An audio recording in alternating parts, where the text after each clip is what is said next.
несі біздер қазіргі агробанкте кредиттеріміз бар, шығып отырған физический fuqarolarga өзімізге бекітілген 6 аймақ бойынша 5 миллионнан 50 миллионға дейін физикалық fuqarolarga жеңілдетілген кредиттеріміз бар. Айлық адамдарға 23%-тен, елдегі адамдарға 25%-тен. Сол банкке бекітілген mahalliy bankirlar арқылы шығаруға болады. Және юридикалық клиенттерімізге 300 миллионға дейін 312 салықтарға дейін ажыратып береміз.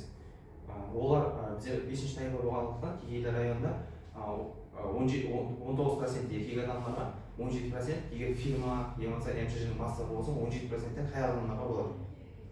Оның жеңілдік бір тарабы 100 миллионға дейін залогсыз кредит болады да. 100 миллионның ар жағы, мысалы, кредит саясаты бойынша комбинат түрінен 120%-пен нетуге болады, алуға болады. Және сіздің кредитіңіз неше миллион кредит бойынша? 50 миллион кредит бойынша. Яқтыңыз бар, бір жыл болды уже.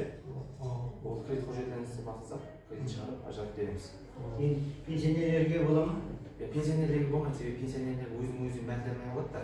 Егер үйіңізде жұмыссыз адам болса, балаңыз болса, болмаса үйіңізде басқа жұмыссыз адам болатын болса, шығарып бере аламыз. 50 миллионға дейін шығарып береміз. Және оны жастарды пластик картаға салып береміз. Пластик картаға салып береміз, соны пересіне қойып жүрмейміз.